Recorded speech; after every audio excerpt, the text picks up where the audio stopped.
Welcome to CSI Training. Our mission is to impart the information, techniques, and confidence to successfully apply RBM, reliability-based maintenance technologies and products.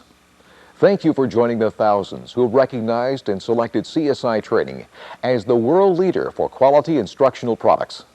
This program unveils the keys to collect phase data and interpret the results to accurately diagnose machinery problems. You'll be able to use the tips and techniques presented here to confirm machinery conditions, including unbalance, misalignment, a bent shaft, mechanical looseness, cocked bearings, and resonance conditions. Other single-channel techniques include tracking phase changes during coast downs or startups to determine the resonant frequencies of a machine, and a brief overview of using phase data for operating deflection shapes, or ODS. Multi-channel applications illustrate the techniques to calculate phase relationships from two simultaneous plots and display a phase spectrum. First, let's look at what phase really is and the ways it is measured.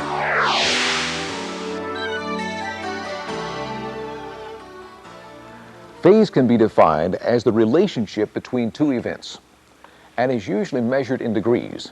For example, let's use this shaft with a wheel fastened to each end and add an unbalanced weight to each wheel in line with each other. As we spin the shaft, the unbalanced weights on the wheels pull both ends of the shaft in the same direction. So both ends of the shaft are said to be moving in phase with each other. If we move one unbalanced weight to the opposite side of the wheel and spin it again, the weights pull on the shaft, but each end is pulling in an opposite direction. Any condition where the wheels are not pulling in the same direction is called out of phase.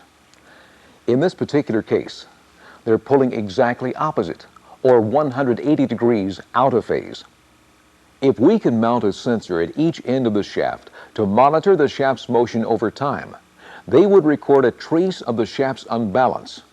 This trace would be a smooth sine wave for each wheel, but while one wheel is pulling up, the other is pulling down, so that the sine waves are moving exactly opposite each other, or 180 degrees out of phase. When the weights are moved directly in line with each other again, and the trace is monitored for each wheel, they would still be smooth sine waves, but now they are in phase with each other. Recall from another program, Introduction to Vibration Analysis, that the trace is an actual representation of the tire's movement, and that there is a direct correlation of the tire's unbalanced weight to the location on the trace. So when the tire rotated a quarter turn or 90 degrees, the trace moved 1/4 of a full sine wave. 1/4 of a sine wave would be from the top or bottom peak to the center line, or from the center line to the top or bottom. It is important to understand that each revolution of the tire completes a full sine wave, and like the tire rotation, the corresponding sine wave is a full 360 degrees. When one weight is moved 90 degrees and the motion is traced, the sine waves will be out of phase by 90 degrees. With this example, we have been looking at the phase or relationship between the two unbalanced wheels. On a machine, the phase is normally measured from a fixed or reference position on the rotating shaft to the peak of vibration at the sensor. The reference position can be a keyway or any other location, but is most often simply a position marked with reflective tape. A photo tag such as this is then used, which sends a light beam to the rotor. When it strikes the reflective tape, the light is sent back to the photo tag, which then sends a signal or pulse out to an analyzer. The tach pulse is then used as the reference location and speed of the shaft. The tach signal generates a pulse similar to a square wave. Notice it is not a true sine wave, but is flat for a brief duration equal to the time the tach sees the reflective tape. The time from one peak to the next is the time between pulses from the reflective tape each revolution of the shaft. Some systems allow the tach pulse to be displayed directly on a vibration waveform, which can give you a clearer picture of the phase relationship. When the vibration sensor is moved to the opposite side, we would expect the relationship to change about 180 degrees. And as we expected, the tach pulse is now at the opposite, or in this case, the negative peak of vibration. When the sensor is moved to another location 90 degrees away, we expect the phase to change by 90 degrees also, as this one does. There are some important concepts to remember. First, phase is a relationship of two events. One is usually a vibration sensor, and the other is usually a tach pulse from a piece of reflective tape mounted on the rotor. Since the signal from the phototach is used as the reference, it should not be moved anytime during data collection. Only the vibration sensor should be moved from one location to another. The second point is that the relationship is usually measured in degrees. Thirdly, a movement of the sensor radially should produce a shift in the phase by the same amount. If the phase does not shift by the same or similar amount, it is evidence of another problem that is discussed in a later section of this program. We have been using a multi-channel analyzer to view the waveform and illustrate the concepts of phase and phase changes. However, phase measurements can be displayed in degrees using a single-channel analyzer. The signal from the phototach is input here, while the vibration sensor is mounted the same as for routine data collection. The mode in the analyzer that recognizes and calculates the phase angle is called peak phase. That is, it measures the peak of the vibration and records its occurrence relative to the tach pulse. During the measurement, the screen displays the amount of vibration and the phase angle in degrees. Although we can't see the waveform and tach pulse here, the phase is displayed in actual numbers without having to estimate the value. When the vibration sensor is moved 90 degrees, the phase angle displays the corresponding change. Now move or roam the sensor to various locations on the machine and record the phase angle to get an accurate picture of the machine's movement. For example, when we measure the phase on a machine in a vertical direction across the coupling, if the phase is about the same, then the machine is moving together. But if the phase readings are about 180 degrees out, it indicates a misalignment condition. More examples and rules of thumb are shown in the section Static Phase and Machinery Conditions. As you are making these phase measurements, the phase angle should be steady as it is here. Some machines have dynamic forces due to process variables that may cause the phase to fluctuate some. When the phase stays within a 30-degree swing, it is usually considered steady.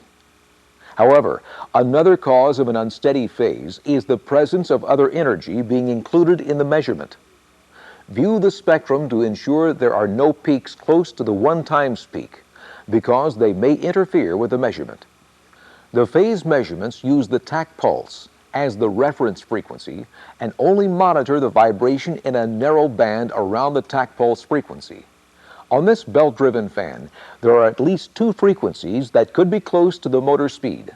One is the fan speed, depending on the belt sheave sizes, and the other is a multiple of belt frequency. The motor speed is the peak at 1685 cycles per minute. 2 other peaks are nearby. One is approximately 1865 CPM, and the other is approximately 1400 CPM. If the specified bandwidth is too wide, it will include peaks of vibration from more than one frequency, creating a very erratic and unstable phase. When the bandwidth is set to 10%, it means that all the energy within a bandwidth equal to 10% of the tach pulse frequency will be included. For example, if the tach speed from the motor is 1685 CPM, then 10% of that is 168.5 CPM. So the monitored bandwidth is 168.5 CPM wide and will include all the vibration peaks in this band. This means the peak at 1865 CPM may be included in the data, and since its peak of vibration is a different frequency from the actual tach motor speed, it will cause the phase to be very unsteady and move all around, not just fluctuate within a 30-degree window.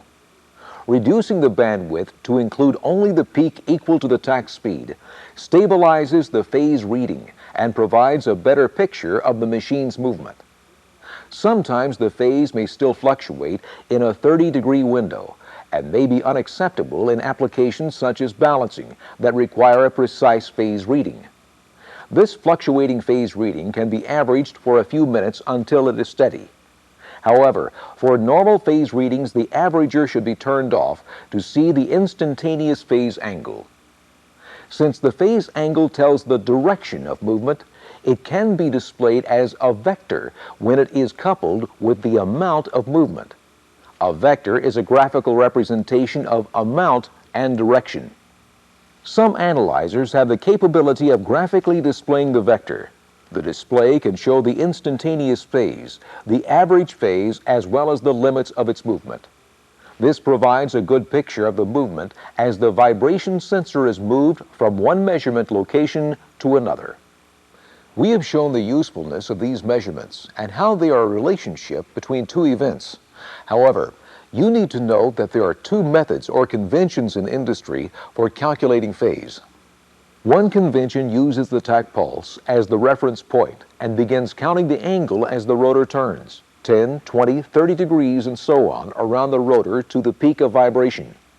This convention, which measures the reference pulse to the peak of vibration, is called true phase. Another convention measures from the peak of vibration to the tach pulse and is called reverse phase. All CSI equipment uses the true phase convention. When balancing, you will need to know which convention your system uses so that correction weights will be located correctly. But for most general phase measurements, it is not necessary. Other tools that can be used for making phase measurements are a strobe light and a vibration sensor. The signal from the sensor is sent to the strobe light, causing it to flash at the rate of the vibration. In order to use this method for diagnosis, either the signal must be dominant at shaft turning speed, or it must be filtered to cause the strobe to fire at the shaft speed. The rotor must be marked with either a reference mark or the angles. When the rotor has a reference mark, then the phase angle must be read from stationary marks from 0 through 360 degrees. When the rotor is marked with the angles, then use a fixed point on the machine as the reference point. Then, as the sensor is used to roam the machine, the phase angle can be read directly from the rotor and the machine, and then manually recorded. Whether you use a strobe or a phototach and analyzer, the rotor must be marked. For most of our examples, we will use the phototach and an analyzer. Phase measurements can be a good analysis tool. To ensure they provide the best information, the phase should be steady. It may be necessary to view the spectrum to make sure the bandwidth does not include other peaks that are close to running speed and cause erratic phase readings. Remember to keep the phototach in the same position for all the phase measurements on the machine.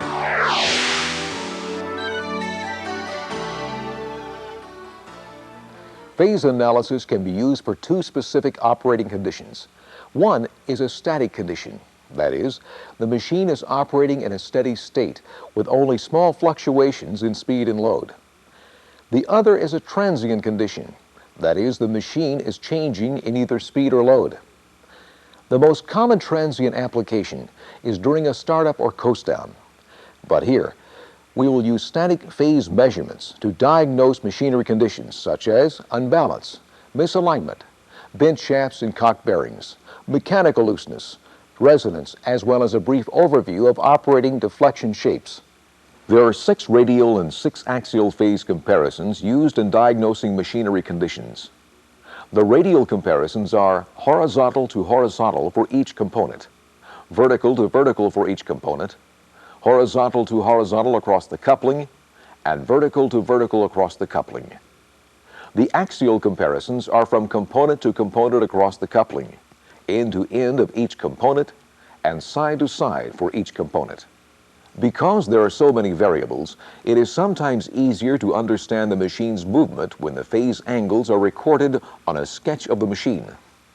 Then, when making the comparisons, draw arrows to indicate the relative direction of movement. When diagnosing an unbalanced condition in a machine, we are usually referring to the unbalance of a component. That is, either the driver, such as a motor, or the driven unit, such as a pump, fan, and so forth. Like the unbalanced wheels that pull on the shaft, unbalance in the machine component pulls the shaft, generating a bump each time the shaft turns.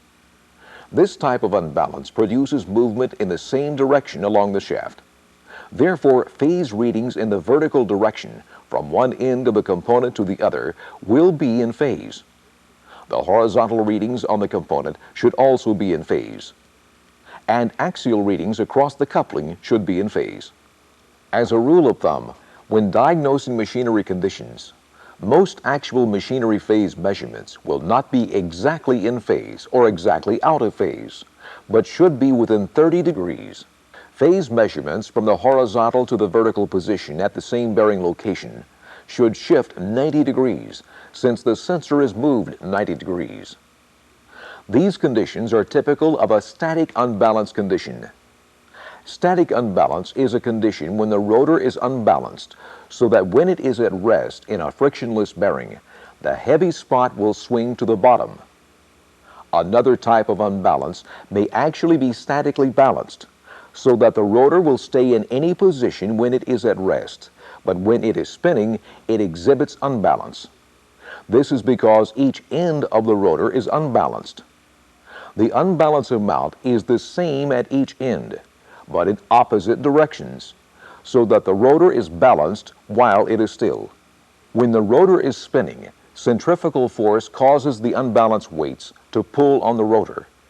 In this case, they would pull in exactly opposite directions. This type of unbalance is called couple unbalance. So for a couple unbalance, the vertical to vertical readings or the horizontal to horizontal readings would be 180 degrees out of phase. Any combination of static and couple unbalance is referred to as dynamic unbalance. The phase change from vertical to vertical or horizontal to horizontal could be any combination depending on the amount and location of the unbalance. For dynamic unbalance, couple unbalance, and static unbalance, the axial readings across the coupling should be in phase. Again, in phase is normally considered to be within 30 degrees. Another consideration in phase measurements, especially in the axial direction, is the direction of the sensor. Most of today's sensors, both accelerometers and velocity sensors, use pressure-sensitive crystals as the internal sensors. When the crystal is squeezed due to the impact of a vibration, a signal is generated and sent to the analyzer as waveform data. For most sensors, the impact of a vibration toward the sensors is the positive side of the waveform. Movement away from the sensor is the negative side of the waveform, or 180 degrees away. Because of this, there is a difference of 180 degrees when the sensor is flipped from one side to the other. So it is very important to take into consideration the sensor orientation, especially on axial measurements. If the orientation is not the same, be sure to subtract 180 degrees from the measurement to correct for it. In another program on the process of alignment, we pointed out that there are two types of shaft misalignment. One is angular misalignment, and the other is offset misalignment. In angular misalignment, as the shafts rotate, the coupling firmly holds the ends, causing them to bump once in the radial direction as they attempt to correct themselves.